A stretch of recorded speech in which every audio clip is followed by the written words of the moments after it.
Assalamualaikum warahmatullahi wabarakatuh. Halo semuanya teman-teman, selamat malam, selamat datang kembali di channel kesayangan kita, channel Ilo Ekstrim. Dan masih bersama saya Ilo dimanapun teman-teman berada. Semoga teman-teman selalu dalam keadaan sehat walafiat, tanpa kekurangan satu apapun, amin amin ya robbal alamin. Dan pada kesempatan yang baik ini, saya akan membawakan satu kisah dari penulis asal kota Garut, Jawa Barat, Ibu Neneng Dewi NS. Wow, kisah-kisah dari Ibu Neneng selalu menarik untuk disimak ya. Tapi sebelum kita masuk ke dalam kisahnya, buat teman-teman yang mungkin baru bergabung atau yang sudah lama bergabung tapi lupa nih belum diklik tombol subscribe-nya, yuk bisa diklik dulu tombol subscribe-nya, lonceng notifikasinya juga jangan lupa dinyalakan agar teman-teman selalu mendapatkan notifikasi dari konten-konten yang akan kami upload di setiap harinya. Dan kami juga ingin mengucapkan terima kasih ya kepada seluruh teman-teman yang sudah selalu setia hadir, yang sudah selalu mendukung kami, karena teman-teman kami selalu bersemangat berkarya di setiap harinya. Oke, nggak pakai berlama-lama lagi, pasti udah nggak sabaran kan untuk masuk ke dalam kisahnya. Kita langsung saja masuk ke dalam kisahnya. Budak horor on. Kisah pemuda indigo melawan kezaliman sang kepala desa. Pak Sukri dan Bu Surtini terbangun saat jam sudah menunjukkan pukul 4 pagi. Mereka sudah terbiasa bangun sendiri setiap kali menjelang masuknya waktu sholat subuh. Masjid yang jaraknya hanya 300 meter dari rumah mereka sudah lama tidak ada warga yang berani untuk mengumandangkan azan, apalagi memakmurkannya. Bukannya tidak ada warga yang mau, tapi para warga yang laki-laki takut dengan ancaman keras yang diberikan oleh Pak Lurah Darto. Siapapun yang berani mengumandangkan azan, sholat berjemaah atau mengadakan pengajian di masjid ini akan saya habisi tanpa kecuali. Coba kalian semua pikir, selama ini kalian semua rajin ke masjid, rajin ibadah, tak pernah ketinggalan puasa. Tapi mana buktinya? Hidup kalian masih saja miskin, hidup melarat bertahun-tahun, bahkan buat cari makan aja susah. Tandas Pak Darto beberapa tahun yang lalu dengan ponganya. Warga yang saat itu berkumpul di depan balai desa saling pandang satu sama lain. Suasana riuh oleh suara warga pun mulai memenuhi tempat itu, namun semua warga itu akhirnya serentak terdiam dan refleks mengunci mulut, ditambah ekspresi wajah ketakutan dan tubuh gemetar saat Pak Bewok menghardik mereka semua. Hei, kalian bisa diam gak? Berisik, itu juragan lagi ngomong, kalian harus mendengarkan. Suara bariton Bewok sontak membuat suasana seketika hening. Tiba-tiba saja dari kerumunan warga terdengar suara seorang pria berusia sekitar 30 tahunan dengan suara lantang mengajukan protes kepada Lurah Darto. Loh, Pak Lurah ini bagaimana sih? Masa orang mau ibadah memakmurkan masjid dilarang? Ucap laki-laki yang hanya bertelanjang dada dan memakai celana panjang selutut. Sebuah cangkul terlihat dia bawa dengan tangan kirinya. Sepertinya laki-laki itu adalah seorang petani yang baru pulang dari kebunnya. Mendengar ucapan dari warga tersebut, sontak raut wajah Lurah Darto berubah geram. Laki-laki bertubuh tambun itu tidak suka bila dibantah, apalagi saat ini dia merasa punya kekuasaan paling tinggi di desa tersebut. Sang lurah tidak berkata apa-apa, tapi dia memberikan isyarat dengan mencondongkan kepalanya ke arah Bewok dan Baron. Itu adalah isyarat agar kedua preman itu memberikan pelajaran kepada warga yang sudah dianggap lancang. Tanpa menunggu perintah dua kali dari sang majikan, dengan sigap Bewok dan Baron melompat ke depan secara berbarengan tanpa banyak bicara. Keduanya langsung menghajar tubuh warga tersebut tanpa ampun. Sang warga yang bertubuh kurus dan memang seperti dalam kondisi lelah sehabis mencangkul kebunnya tidak melakukan perlawanan apapun. Dia hanya bisa pasrah saat tubuh kurusnya dijadikan samsak oleh Bewok dan Baron dengan tendangan dan pukulan yang bertubi-tubi ke arahnya. Bahkan saat warga itu sudah memohon-mohon ampun, kedua preman itu sama sekali tidak mempedulikan mereka.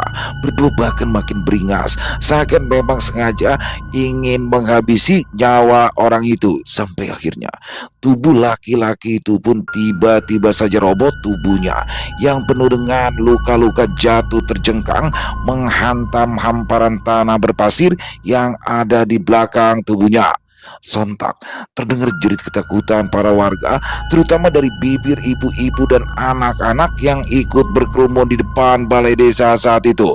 Mereka semua berteriak histeris sambil menangis ketika melihat satu kaki bewok menginjak leher warga yang tadi protes. Kemudian, hanya dalam satu injakan yang dialiri tenaga penuh, warga itu pun tewas dengan tulang leher yang patah di dalam. Sebaliknya, senyum penuh kepuasan tersungging di bibir Lurah Darso melihat warga yang dianggapnya sebagai pembangkang kini sudah meregang nyawa. Awalnya waktu itu, warga hanya menganggap jika ancaman dari Pak Lurah Darto tidaklah serius, hanya sekedar untuk menakut-nakuti warga saja. Apalagi terungkap warga yang sempat dihajar sampai tewas oleh Baron dan Bewok konon sempat hendak melakukan pencurian domba di peternakan Lurah Darto. Sebagian warga jadi menganggap kalau itu adalah hukuman yang diterapkan Lurah Darto karena warga tersebut sudah berani mencuri di peternakan domba miliknya. Sampai akhirnya salah seorang warga bernama Pak Amir yang memang menjadi marbot di masjid tersebut tetap nekat mengumandangkan azan di setiap sholat 5 waktu. Tapi keesokan harinya warga menemukan tubuh Pak Amir sudah terbujur kaku di depan teras masjid dengan sejumlah luka lebam dan luka tusukan di sekujur tubuhnya. Kerumbunan lalat berwarna hijau tampak berkerumun di sekitaran jasad Pak Amir. Warga menduga bisa jadi Pak Amir disiksa dan dihabisi oleh Baron dan Bewok, dua algojo Padarto yang memang dikenal suka diterjunkan langsung oleh sang lurah untuk menyiksa para warga yang tidak mau patuh pada perintah sang lurah, lalu bertujuan untuk menakut-nakuti bahkan memberikan efek jera kepada warga lain agar jangan sampai meniru perbuatan orang tersebut. Dan terbukti, cara yang ditempuh oleh sang lurah sangat efektif untuk menakut-nakuti dan membungkam keberanian warga sehingga mereka lebih memilih untuk melaksanakan sholat di rumah saja demi keselamatan mereka sekeluarga. Bahkan tidak sedikit pula warga yang memutuskan untuk mengungsi ke desa lain karena tidak tahan dengan segala bentuk intimidasi yang dilakukan oleh Padarto. Kembali ke Pak Sukri dan Bu Surtini yang hendak mengambil wudhu di kamar mandi yang terletak di luar rumah. Saat hendak melangkah keluar rumah yang memang jaraknya tidak jauh dari teras depan, Pak Sukri heran. Tiba-tiba dia melihat ada seseorang yang sedang duduk di sana. Pak Sukri pun mencolek lengan sang istri. Bu, lihat. Itu kayak ada orang lagi duduk di teras depan rumah kita, kata Pak Sukri. Bu Surtini yang tadinya hendak berjalan lurus ke arah sumur yang ada di depannya refleks membalikan badan. Kemudian kedua matanya menatap ke arah yang ditunjuk oleh sang suami. Iya ya Pak, itu siapa? Tumben ada tamu yang datang subuh-subuh begini, sahut perempuan yang sedang hamil muda itu. Kemudian pasangan suami istri itu pun mendekat ke arah teras. Saat mereka berdua melihat Randy, keduanya tak bisa lagi menyembunyikan kebahagiaan. Randy, itu kamu nak? Tanya Bu Surtini seperti ingin memastikan. Randy yang melihat keberadaan Pak Sukri dan Bu Surti langsung beranjak dari atas sajadah, lalu dengan setengah berlari ia berlari ke arah kedua orang tuanya dengan mata berkaca-kaca. Bapak, Ibu, ucap Randy yang langsung salim pada Pak Sukri dan Bu Surtini. Kemudian mereka bertiga pun saling berpelukan, melepas rindu dengan penuh rasa haru. Singkat cerita, setelah melaksanakan sholat subuh berjemaah, akhirnya Randy jadi tahu kondisi sebenarnya kampung mereka. Dalam hatinya ada rasa geram yang menjalar di dada pemuda itu saat tahu kalau sehari sebelumnya sang ayah sempat disiksa oleh anak buah Padarto. Dalam hatinya, Randy juga merasa sangat miris saat Pak Sukri juga memberitahu kalau kini masjid yang dulu jadi tempat Randy belajar mengaji sewaktu kecil kini sudah tidak ada lagi dipakai warga untuk beribadah dan mengadakan pengajian. Apa Kiai sama Ustadz yang ada di sini tidak ada yang berani untuk menentang Pak Darto, Pak? Masjid itu kan rumah Allah yang harus kita makmurkan, tanya Randy. Pak Sukri dan Bu Surtini sejenak saling pandang. Kemudian keduanya menggeleng perlahan. Randy menghembuskan nafas lalu melepaskannya secara kasar. Kalau begitu, Biarin Randy yang akan menjadi orang pertama yang akan memakmurkan masjid itu kembali, Pak. Bu, tekadnya. Namun, Bu Surtini yang mengkhawatirkan keselamatan sang anak tentu saja langsung mencegahnya. Jangan, Ren. Ibu sama bapak gak mau kalau kamu sampai celaka. Kita sudah berpisah cukup lama dengan kamu. Kami tidak ingin lagi terpisah dari kamu, nak, ucap Bu Surtini dengan suara bergetar menahan tangis. Perempuan itu masih belum lupa bagaimana perlakuan kejam Bewok dan Baron pada suaminya kemarin. Bahkan kini luka lebam dan luka baret di sekujur tubuh Pak Sukri masih belum sembuh. Bu Surtini tidak ingin sang anak akan mengalaminya juga. Belum lagi ancaman kiriman santet dari dua dukun andalan Lurah Darto yang sangat ditakuti oleh para warga termasuk dirinya dan suaminya. Randy yang bisa memahami ketakutan dan rasa khawatir sang ibu itu hanya tersenyum memamerkan barisan giginya yang rapi sehingga menambah nilai ketampanan pemuda itu. Ibu tenang aja, insya Allah Randy tidak akan kenapa-napa, Bu. Ada Allah yang akan menjaga Randy. Randy kembali ke desa ini justru ingin menegakkan yang hak dan menumpas kebatilan, Bu, sahut pemuda itu sambil mencium tangan sang ibu. Tapi nak, Bu Surtini seperti masih merasa keberatan untuk memberikan restu kepada sang anak. Pokoknya mah ibu percaya aja sama Randy ya. Doain Randy. Randy percaya doa ibu dan perlindungan dari Allah akan selalu menyertai Randy. Kembali Randy mencoba meyakinkan sang ibu sampai akhirnya Bu Surtini pun hatinya luluh juga. Begitu. Setelah menikmati sarapan sepiring nasi goreng kencur dan segelas teh hangat buatan sang ibu, Randy beranjak menuju ke masjid. Di luar dugaan, Pak Sukri yang juga ikut mengkhawatirkan sang anak ikut menemaninya. Pak Sukri tidak mempedulikan rasa sakit yang masih dirasakan oleh tubuhnya akibat hajaran. Sementara itu, di tempat ritual milik dua dukun pasangan suami istri Mak Roro dan Ki Juki, suasananya tampak begitu senyap. Rupanya kedua dukun backingan Lurah Darto itu sedang duduk bersila di kamar khusus ritual mereka, sebuah kamar yang terletak paling ujung dan tidak boleh dimasuki oleh siapapun, hanya mereka berdualah yang boleh memasukinya.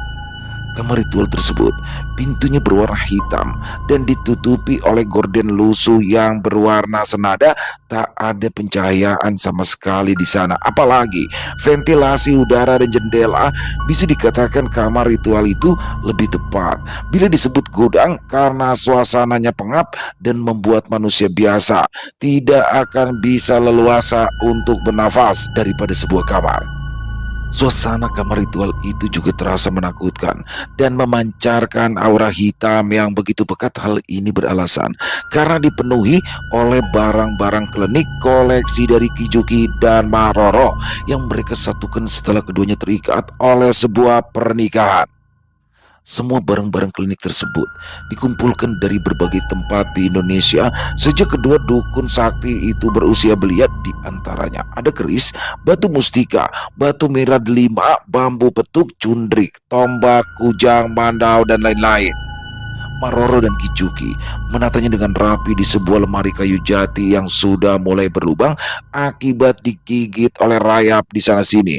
Posisi lemarinya sendiri berada di pojok ruang ritual dan berdampingan dengan tempat mereka menyimpan benda-benda atau alat penunjang ritual seperti kemenyan, dupa, kain berwarna merah dan hitam, minyak jin, dan lain-lain. Semua barang-barang tersebut bukanlah koleksi sembarangan dan bukanlah hal yang mudah juga didapatkan oleh Ki Juki dan Mak Roro. Mereka berdua sebelumnya harus menjalani berbagai ritual yang di luar nalar akal manusia seperti puasa muti, puasa pati geni, bertapa di makam keramat, berendam di air terjun angker, dan sebagainya. Bahkan seringkali mereka berdua harus bertarung dulu dengan para pemilik barang-barang klinik tersebut, juga harus beradu ilmu dengan sosok-sosok penuhnya. Ketika kedua dukun sakti tersebut berhasil memenangkan pertarungan, barulah mereka akhirnya bisa memiliki barang-barang tersebut dan mengkoleksinya. Semua koleksi benda-benda klinik mereka tersebut juga punya sosok penunggu masing-masing yang dalam waktu-waktu tertentu harus dimandikan dengan kembang tujuh rupa dengan ritual khusus, diminyaki dengan minyak tertentu atau diletakkan di tempat tertentu yang tak boleh sembarangan. Bahkan ada juga berbagai pantangan yang harus dipatuhi oleh Mak Roro dan Kijuki bila ada ritual pemeliharaan dan perawatan benda-benda klinik itu ada yang terlewat apalagi sampai lupa, biasanya akan ada musibah atau kesialan yang akan menimpa mereka. Seperti yang belum lama ini terjadi, Hijuki merasa tidak nyaman karena setiap tidur ia selalu merasa ada sosok ular raksasa berwarna hitam melingkar di depan pintu kamarnya. Sosok ular gaib tersebut matanya berwarna merah dengan sebuah mahkota yang melingkar di atas kepalanya. Pada awalnya Hijuki tidak menghiraukan keberadaan sosok ular tersebut karena dia sudah terbiasa dengan kehadiran sosok-sosok makhluk astral yang wujudnya aneh-aneh, bahkan cenderung menakutkan. Akan tetapi, setelah 2 malam, sosok ular bermahkota tersebut kehadirannya tidak dihiraukan oleh Kujuki. Malam harinya, bertepatan dengan malam Jumat Kliwon, saat tertidur, Kijuki merasa sulit bernafas. Dia merasa ada benda panjang dan licin yang mengkulung sekujur tubuhnya. Saat membuka mata, barulah laki-laki parubaya itu sadar kalau itu adalah sosok ular bermahkota yang sudah 2 malam duduk melingkar di depan pintunya. Rupanya, sosok ular itu adalah penghuni sebuah batu mustika berwarna hitam. Sosok itu merasa kesal sebab sudah 2 purnama tak pernah lagi direndam dalam wadah yang berisi darah ayam cemani segar oleh Kijuki. Hal yang sama juga sempat dialami oleh istrinya. Ketika ia bangun tidur, tiba-tiba Mak Roro merasa tubuhnya panas seperti terpanggang kobaran api dari dalam. Bahkan dari tubuhnya sampai mengepulkan asap, membuat nenek-nenek itu sangat tersiksa hingga sampai mengerang kesakitan. Rupanya semua itu adalah gara-gara Mak Roro lupa untuk memandikan keris kesayangannya dengan kembang 7 rupa di malam Jumat Kliwon dan melumurinya dengan darah ayam cemani. Sang penunggu keris yang sosoknya berwujud seorang laki-laki berpakaian seperti kesatria di kerajaan zaman dulu yang seluruh tubuhnya berelemen api marah ke Mak Roro dan membuat tubuhnya berasa kepanasan seperti terpanggang. Dan itu adalah peringatan pertama yang diberikannya kepada dukun perempuan itu. Pagi itu, saat kedua pasangan suami istri yang berprofesi sebagai dukun itu terbangun, mereka kaget melihat gerabah berisi air mantra yang biasa mereka pakai untuk ritual tiba-tiba pecah terbelah menjadi beberapa bagian. Air berbau busuk yang ada di dalam gerabah yang terbuat dari tanah liat itu pun ikut tumpah berserakan di lantai, menebarkan bau busuk khas darah bercampur bangkai sehingga menyeruak ke santero ruangan. Kijuki dan Mak Roro pun saling pandang. Ada perasaan tak enak tersirat dari tatapan mereka saat melihat kejadian ganjil tersebut. Ya, sebab selama ini gerabah tersebut tidak pernah berpindah dari tempatnya, apalagi sampai pecah seperti itu. Selain ukuran gerabah tersebut cukup besar, juga kedua suami istri itu meletakkan gerabahnya di tempat yang sangat tertutup, sebuah tempat yang tidak memungkinkan untuk didatangi hewan seperti tikus, kucing, atau hewan-hewan lainnya yang suka masuk ke dalam rumah. Aneh, kenapa gerabah keramat kita bisa pecah begini ya, Bah? Padahal tadi malam Ambu lihat masih utuh bentukannya, tanya Mak Roro sambil geleng-geleng kepala. Kedua matanya yang sudah turun menggambarkan perjalanan usianya yang sudah memasuki usia senja, memperhatikan secara seksama pecahan gerabah yang kini berada di depannya dengan tatapan yang dalam penuh arti. Kijuki pun hanya angkat bahu. Entahlah, Bu, Abah juga bingung. Mudah-mudahan ini bukan pertanda buruk buat kita, seperti yang pernah disampaikan oleh Nyai Inggit, ujarnya. Mak Roro sontak tercenung. Perempuan itu langsung teringat akan ucapan Nyai Inggit mendiang gurunya yang memberikan gerabah keramat tersebut 20 tahun yang lalu. Saat itu, mendiang Nyai Inggit mewanti-wanti agar menjaga gerabah keramat tersebut dengan baik, jangan sampai airnya dibiarkan kering, apalagi kalau sampai gerabahnya pecah. Gerabah ini adalah gerabah keramat yang sudah turun-temurun diberikan oleh para guru terdahulu. Sekarang aku berikan kepadamu, Roro. Jaga baik-baik. Kalau sampai gerabah keramat ini pecah, itu adalah pertanda buruk untukmu. Kau akan mati dalam 7 hari, kata mendiang Nyai Inggit waktu itu dengan tatapan serius. Semua ucapan dari sang guru terus terngiang-ngiang di telinga Maroro. Kini dia bingung bila benar pecahnya gerabah keramat tersebut adalah pertanda dirinya akan meninggal dalam jangka waktu 7 hari ke depan. Lantas siapakah orang yang berhasil melakukannya? Karena saat ini dia dan suaminya Kijuki adalah 2 orang yang paling sakti di kampung tersebut. Bahkan Lurah Darto sebagai pemegang tampuk pemerintahan tertinggi di sana menjadikan keduanya sebagai kaki tangan untuk memuluskan kekuasaannya. Bahkan satu-satunya kiai pemilik pondok pesantren di sana tak sanggup menandingi kesaktian dirinya dan Kijuki sehingga terpaksa meninggalkan desa tersebut lalu pindah ke desa lain. Hal itulah yang membuat kedua dukun penganut aliran hitam tersebut menjadi jumawa dan merasa tak akan ada yang bisa menandingi kesaktian mereka. Jangan-jangan memang akan ada orang yang punya keberanian untuk menantang kita, Bah. Tapi Ambu mah tidak takut. Yang ada akan Ambu buat orang itu mengeluarkan pecahan beling, kalajengking, atau paku berkarat dari dalam perutnya. Atau kita pasung sukmanya di hutan sanjang biar dijadikan santapan jin-jin preman kita. Kata Mak Roro sambil tertawa mengekeh membanggakan kesaktiannya. Kijuki ikut tertawa menimpali ucapan bernada kesombongan yang barusan disampaikan oleh sang istri. Lalu keduanya kompak membersihkan pecahan gerabah dan tumpahan air berbau busuk yang kini terlihat mengotori lantai rumah mereka.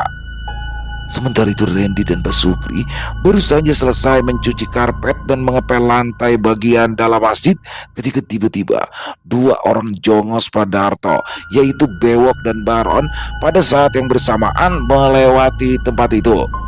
Kedua laki-laki berpenampilan preman yang dikenal sadis itu sempat saling pandang lalu akhirnya memutuskan turun dari atas sepeda motor masing-masing. Wah, kayaknya ada orang yang mau cari gara-gara nih sama juragan kita, Wok, kata Baron sambil melirik ke arah Bewok rekannya yang tampak menyipitkan mata ke arah masjid. Iya nih, kayaknya pagi ini kita belum ngajar orang, Ron. Tangan dan kaki udah gatel ini, pengen menghajar orang-orang. Saut Baron seraya tertawa mengekeh memamerkan barisan giginya yang berwarna coklat akibat nikotin. Randy pada saat itu kebetulan sedang dalam posisi membungkuk melipat karpet masjid yang hendak dicucinya memakai air pancuran di luar. Tiba-tiba saja tubuh Randy spontan terlungkup ke arah depan dengan posisi wajah menimpa lantai masjid yang masih kotor penuh debu, ketika kaki kanan Bewok tiba-tiba sudah menendang punggungnya dengan telat, disusul suara bentakan dari Bewok yang cukup mengagetkan Randy. Siapa kamu? Berani-beraninya bersihin masjid, hah?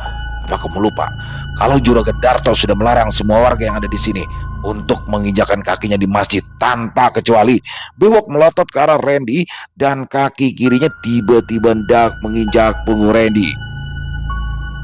Randy yang posisi tubuhnya masih tertelungkup refleks membalikkan tubuh meski punggungnya terasa sakit akibat tendangan dari Baron tadi. Tapi pemuda tampan beralis tebal itu masih mencoba bersikap tenang. Dia menatap penuh kehati-hatian ke arah 2 preman yang ada di hadapannya sekarang. Maaf, saya malah baru tahu kalau ada aturan seperti itu di desa ini, saut Randy. Bewok dan Baron saling pandang. Mereka berdua jelas tidak akan mengenali Randy karena pemuda itu sudah cukup lama mondok di pesantren. Melihat perawakan Randy yang hanya mengenakan kaos berlengan pendek berwarna hijau dan celana pangsi khas Sunda berwarna hitam membuat Bewok dan Baron memandang remeh kepadanya. Kamu pemuda ingusan, pergi dari sini dan jangan pernah kembali berani menginjakan kakimu di masjid ini lagi. Kalau tidak, aku akan patahkan batang lehermu. Sana, hus, ancam Bewok tak kalah garang dari Baron. Tangan kirinya memberikan isyarat seolah-olah sedang mengusir ayam ke arah Randy dengan maksud merendahkan. Maaf, tapi kalian berdua tidak berhak melarang saya atau siapapun datang ke masjid karena ini adalah rumah Allah. Siapapun bebas untuk datang dan beribadah di masjid ini, kata Randy dengan nada suara masih tenang sama sekali. Tidak menggambarkan rasa takut sedikit pun kepada kedua preman berwajah beringas tersebut. Wah, kayaknya bocah ingusan ini sudah bosan hidup, Ron. Sepertinya layak nih kita berikan pelajaran, saut Bewok. Lalu laki-laki berusia sekitar 35 tahunan tersebut memberikan isyarat kepada Baron agar menghajar Randy terlebih dahulu. Baron langsung mengangguk, kemudian tanpa ampun dia langsung melayangkan tinju bertubi-tubi ke arah perut Randy. Baron yang memakai dua buah batu akik pancawarna khas Garut berwarna hitam dan merah di kedua jarinya merasa yakin kalau dua tonjokan tersebut akan membuat Randy langsung tumbang. Kedua batu akik tersebut bukanlah batu akik sembarangan, melainkan sudah diisi dengan hodam oleh Mbak Roro dan Kijuki. Kedua hodam yang ada di dalam kedua batu akik itu akan membuat siapapun yang terkena hantaman tangan Baron akan menderita luka dalam. Tapi wajah Baron langsung berubah bias ketika Randy di luar dugaan dengan gerakan santai menghindar ke arah samping. Lalu tangan kiri pemuda itu dengan gerakan cepat tiba-tiba sudah berhasil menangkap tangan kanan Baron yang tadi hendak melayangkan tinju ke dadanya. Kini yang terjadi adalah suara pekik kesakitan dari Baron karena Randy memiting tangan kanan Baron. Tapi Randy yang memang tidak bermaksud menyakiti Baron refleks melepaskan tangan kanan laki-laki itu. Sementara itu Bewok yang ikut kaget melihat serangan rekannya gagal mulai sadar kalau dia tidak boleh meremehkan pemuda yang menjadi lawannya ini. Sepertinya pemuda ini bukan pemuda sembarangan. Dia punya bekal ilmu bela diri yang mumpuni juga rupanya, pikir Bewok dalam hatinya. Tapi bukan anak buah Lurah Darto kalau tidak memiliki sifat sombong. Begitu juga dengan Bewok.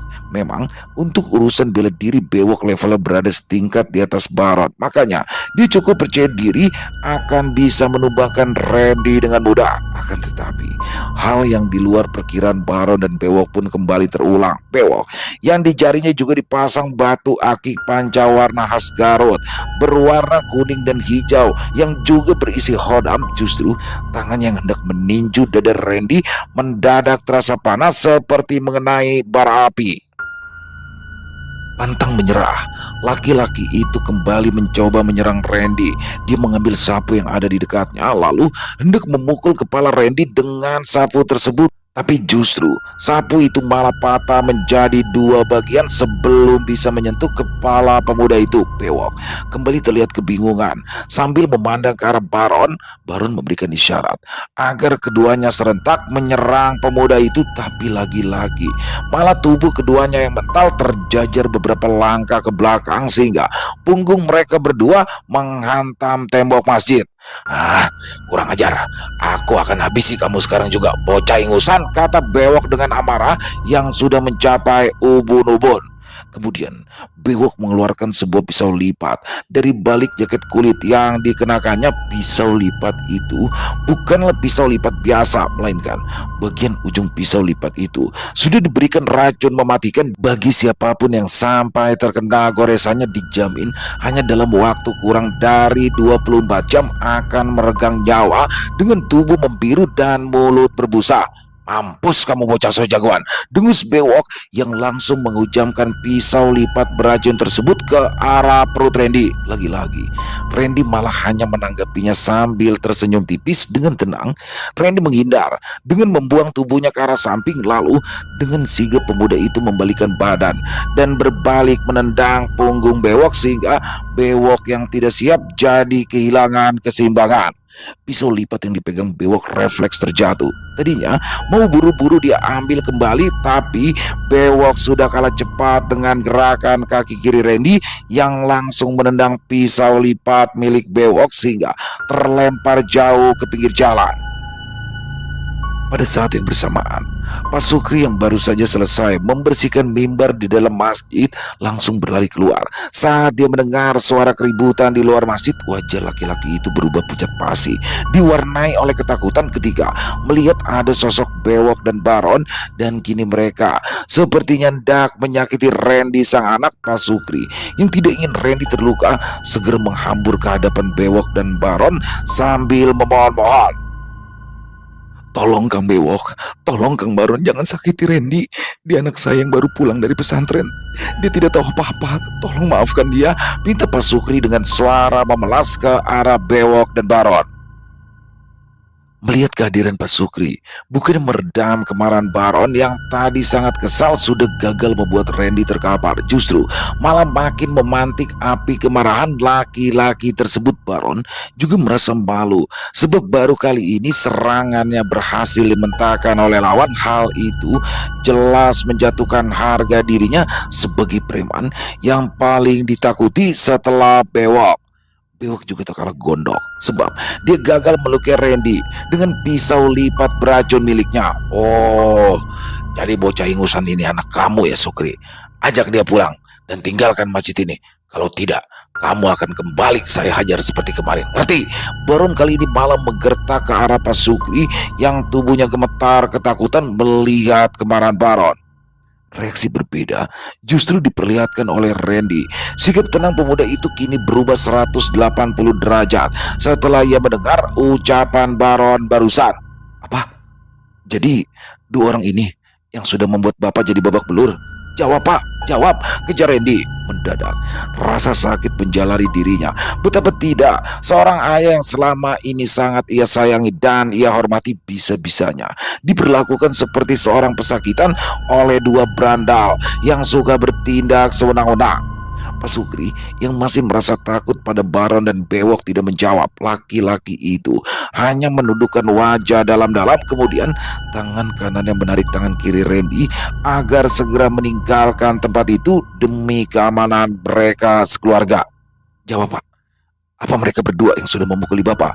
Randy mengulangi pertanyaannya, namun kali ini Randy berbicara memakai nada sedikit tinggi juga dengan tatapan menusuk ke arah Bewok dan Baron yang masih berdiri berkacak pinggang di hadapannya dan Pak Sukri. "Sudah, itu bukan hal yang penting lagi sekarang, Ren.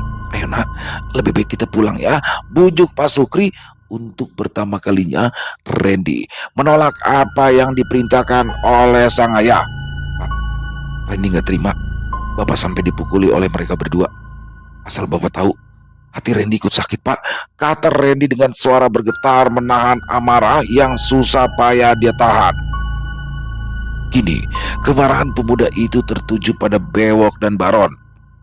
"Kalian berdua dengan bangga dan tidak ada rasa malu mengaku sudah menghajar bapak-bapak. Sekarang giliran kalianlah yang akan saya hajar," seru Randy tanpa ampun. Randy langsung melompat menerjang ke arah Bewok dan Baron. Kaki kirinya menendang dada Baron, sedangkan kedua tangannya bebas langsung mengepret wajah Bewok. Semua itu dilakukan Randy dengan memakai jurus silat andalannya, tapi kali ini dialiri oleh tenaga dalam agar hasilnya lebih maksimal. Randy bisa merasakan kalau kedua preman kaki tangan Lurah Darto tersebut masing-masing memiliki pegangan berupa khodam yang ada di dalam cincin batu akik pancawarna khas Garut yang tersemat di masing-masing jari mereka. "Kurang ajar, berani-beraninya kamu mengajar kami. Aku bunuh kamu," teriak Baron yang saat itu sempat terjajar 2 langkah akibat dadanya ditendang oleh kaki kiri Randy. Bewok yang tadi sempat kicap akibat pukulan Randy juga tak mau kalah. Kini mereka berdua menyerang Randy secara bersamaan, tapi Randy sama sekali tidak takut. Hanya dalam sekali gebrakan, pemuda itu sudah berhasil membuat tubuh kedua lawannya terlempar ke halaman depan masjid. Susah payah mereka berdua mencoba bangkit. Tadinya hendak kembali menyerang Randy, namun nyali mereka langsung ciut seperti kerupuk tersiram air saat Randy menghampiri mereka berdua dengan hanya dalam satu lompatan saja. "Percuma kalian berdua pakai batu akik diisi khodam. Sekarang khodam di dalamnya sudah aku sihir. biar kalian tidak bisa lagi sewenang-wenang pada orang yang lemah, kata Randy dengan tatapan tajam menusuk ke arah Bewok dan Baron. Akhirnya, Baron dan Bewok lebih memilih untuk kabur dari tempat itu. Mereka hendak melaporkan hal ini kepada Lurah Darto. Sementara itu, Randy meminta sang ayah untuk tidak takut lagi. Dia berjanji akan selalu melindungi kedua orang tuanya, dan Randy juga bersikukuh ingin kembali memakmurkan masjid yang sudah lama tidak dipakai untuk beribadah tersebut. Pada awalnya, Pak Sukri tidak setuju karena ia mengkhawatirkan keselamatan Randy. Namun Randy mencoba meyakinkan kalau dia percaya Tuhan akan selalu melindungi. Akhirnya Pak Sukri pun mengalah. Upaya pembersihan masjid tersebut rupanya tidak bisa selesai hanya dalam waktu sehari saja. Setelah pulang dulu ke rumah untuk menunaikan ibadah sholat maghrib dan makan malam, Randy pun kembali ke masjid untuk meneruskan beres-beres. Pada awalnya, Pak Sukri ingin kembali menemani sang anak, tapi ditolak halus oleh Randy. Randy berkilah. Saat itu malam hari, kasihan sang ibu yang sedang dalam kondisi hamil bila dibiarkan sendirian di rumah. Akhirnya Pak Sukri terpaksa mengizinkan, namun dia tetap minta kepada Randy agar berhati-hati. Randy pun menjawab dengan anggukan. Sementara itu, di rumahnya, Lurah Darto sangat murka ketika tahu jika ada warga yang berani membangkang perintahnya dari pengaduan Bewok dan Baron. Padahal selama bertahun-tahun hal itu belum pernah terjadi. Lurah Darto juga semakin murka saat mendapat laporan kalau sosok Nyai Sekar, satu di antara jin perewangan andalannya yang bertugas mencari tumbal gadis perawan, sudah tewas di tangan pemuda bernama Randy. Lurah Darto pun memerintahkan sosok Nyai Cempaka, rekan sosok Nyai Sekar, untuk menghabisi Randy yang saat itu sedang sibuk membersihkan masjid. Bawa pemuda itu ke sini secepatnya, Nyai Cempaka. Biar sukmanya aku serahkan kepada Mak Roro dan Kicuki. Setelah itu mayatnya akan kugantung di alun-alun desa agar menjadi pelajaran untuk warga, supaya jangan pernah ada yang berani menentang Lurah Darto. Pungkas Lurah Darto dengan wajah merah menyiratkan kemarahan yang terpendam di dalam dirinya. Baik Tuhan, saut sesosok kuntilanak berwajah menyeramkan dengan mulut sobek yang bernama Nyai Cempaka yang tiba-tiba muncul di hadapan Lurah Darto dan kedua anak buahnya, yaitu Bewok dan Baron.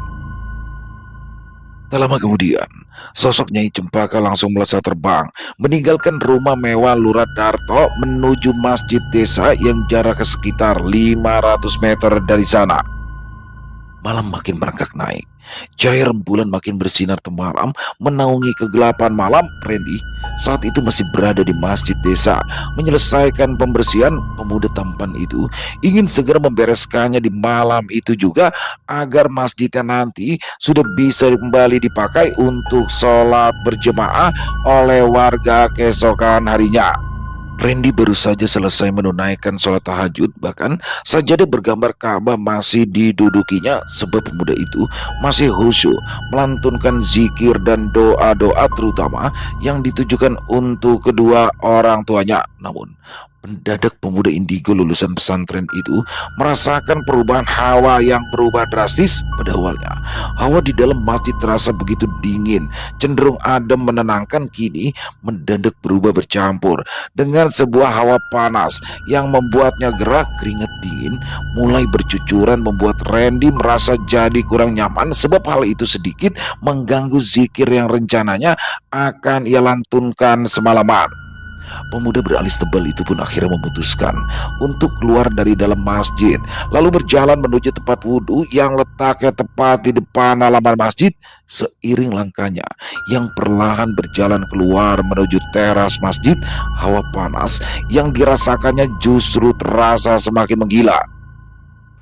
Sepertinya ada tamu yang tidak diundang yang datang, kata Randy dalam hati. Pemuda itu masih mencoba bersikap setenang mungkin, seolah-olah tidak ada apa-apa, berpura-pura seakan-akan tidak menyadari kehadiran sosok tak kasat mata yang menatapnya nanar dari balik pohon rambutan yang posisinya tepat berada di depan masjid desa tersebut.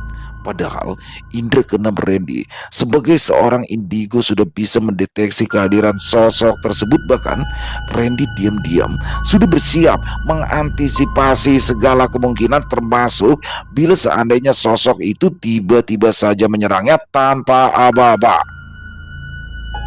Dan tak jauh dari sosok itu, dua orang laki-laki yang memakai jaket kulit ikut mengamati gerak-gerik Randy dari kejauhan. Ya, mereka adalah Baron dan Bewok yang sengaja ditugaskan oleh Lurah Darto untuk menyaksikan Randy yang akan dijadikan bulan-bulanan sosok makhluk tak kasat mata bernama Nyai Cempaka. Kali ini, tubuh pemuda sombong itu akan habis dicabik-cabik oleh cakaran Nyai Cempaka. Gumam Bewok kepada Baron. Baron manggut-manggut. Ya Wok, saya mah juga udah gak sabar ngelihatnya. Tidak pernah ada orang yang bisa lolos dari serangan maut Nyai Cempaka. Dan saya dengan senang hati akan membuang jasad pemuda itu nanti ke sungai. Biarin dimakan buaya. Saut Baron dengan ujung bibir menyungkingkan senyuman mengejek ke arah Randy. Ya, kedua pribadi itu sebenarnya masih merasa kesal sebab tadi mereka berhasil dikalahkan oleh Randy. Bahkan Randy berhasil membuat khodam kebanggaan mereka yang berada di dalam batu akik pancawarna milik mereka jadi kabur, meninggalkan mereka berdua karena tak tahan sosoknya terbakar oleh aura positif yang memancar dari tubuh Randy. Itulah sebabnya Bewok dan Baron begitu antusias melihat pertarungan yang akan terjadi antara Randy dan sosok Nyai Cempaka malam ini. Sebab mereka sangat yakin jika jin perewangan milik sang majikanlah yang akan keluar sebagai pemenangnya. Selesai. Wow, luar biasa kisah Randy ya teman-teman ya. Oh, jadi ternyata bersambung nih, berseri ya. Ada tokoh baru lagi dari Bu Neneng yaitu Randy. Jadi sebelumnya sudah ada ya teman-teman kisah Randy, dan ini adalah yang keduanya. Berarti di sini luar biasa sekali bagaimana seorang Randy, pemuda yang baru lulus saja dari pesantren, kembali ke desanya dan dia melihat kezaliman yang ada di desanya, yang mana ini dilakukan oleh penguasa yang semena-mena, yaitu Pak Kepala Desa. Dan kepala desanya tuh punya si Bewok ya kan, punya si Baron, dia punya dukun sakti, punya perewangan, wah lengkap. Intinya ini akan dibasmi semua nih sama Randy nih. Pokoknya jangan sampai ketinggalan nanti buat teman-teman untuk part selanjutnya. Dan kepada Bu Neneng terima kasih atas kisahnya yang luar biasa. Dan semoga kisah barusan bisa menghibur teman-teman semua, para pencinta penikmat horor misteri, lebih khusus lagi kepada para subscriber dari channel Ilo Extreme. Buat teman-teman yang suka dengan videonya bisa diklik tombol like dan tombol jempolnya, boleh juga dibantu di share link videonya ini ke teman-teman yang lain agar juga ikut merasa terhibur. Dan buat teman-teman yang mungkin belum subscribe, yuk sekali lagi bisa diklik tombol subscribe-nya.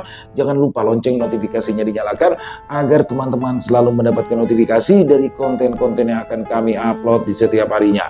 Dan untuk channel Ilo Extreme, kami upload setiap hari teman-teman ya, setiap malam jam 7 malam waktu Indonesia bagian Barat. Oh iya, buat teman-teman yang mungkin punya kisah horor misteri ya, yang diangkat dari kisah nyata yang berdasarkan pengalaman pribadi, apabila mungkin berkenan untuk dibawakan di channel kami, silakan bisa mengirimkannya ke nomor telepon kami yang ada di sini.